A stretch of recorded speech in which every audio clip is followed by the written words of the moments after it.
I faked being unconscious after my car accident to hear what my family really thought, and it changed everything. The crash happened on Highway 9, just outside town. Some drunk driver ran a red light and T-boned my Honda at 60 miles per hour. I remember the sickening crunch of metal, the sound of glass exploding like fireworks. Then nothing until I woke up in the hospital with machines beeping around me like an electronic symphony. I wasn't seriously hurt. Minor concussion, some bruising, a few stitches on my forehead. Nothing life-threatening, according to the nurses. But when I heard familiar voices arguing in the hallway outside my room, something deep in my gut told me to keep my eyes closed and listen. How long until she wakes up? That was Dad's voice. Strained and tired. Could be any time now. The doctor replied professionally. She's stable. Very lucky, considering the severity of the impact. Head injuries are unpredictable, but her scans look good. Then I heard Mom's distinctive heels clicking against the linoleum as she entered the room. Dad followed, along with my older brother Trevor. I could smell Mom's expensive perfume mixed with the antiseptic hospital smell. Well, Mom said, her voice unusually cold and businesslike. At least now we know the truth. Know what? Trevor asked, confusion evident in his tone. Dad cleared his throat nervously.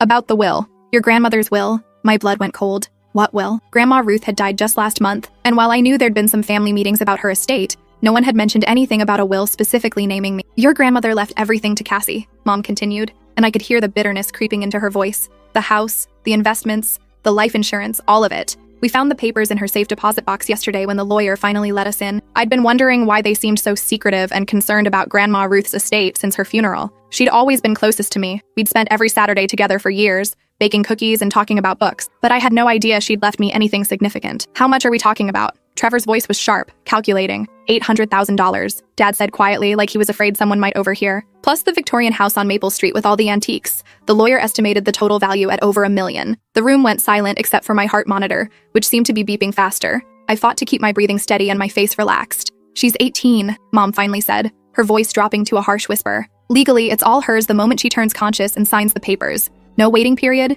no restrictions, unless she can't sign them, Trevor said slowly, and something in his tone made my stomach clench. Another pause. This one felt dangerous. What exactly are you suggesting? Dad asked, his voice barely audible. I'm saying accidents happen, Trevor replied, and I could practically hear the wheels turning in his head. Head injuries can cause permanent damage, memory loss, cognitive impairment, inability to make sound financial decisions. Mom's voice dropped to barely a whisper. The doctor mentioned she might have some confusion when she wakes up. That's normal with concussions. Exactly, Trevor said, warming to his theme. And confused people make poor decisions. They need family to help them navigate complex legal matters. I couldn't believe what I was hearing. My own family, the people who'd raised me, who I'd trusted completely, were discussing how to steal my inheritance while I lay supposedly unconscious in a hospital bed. We could have her declared incompetent, Dad said thoughtfully, his business mind clearly working. Temporarily, of course. Just until she's fully recovered and thinking clearly. Which could be months, Mom added quickly. Maybe years, depending on the severity of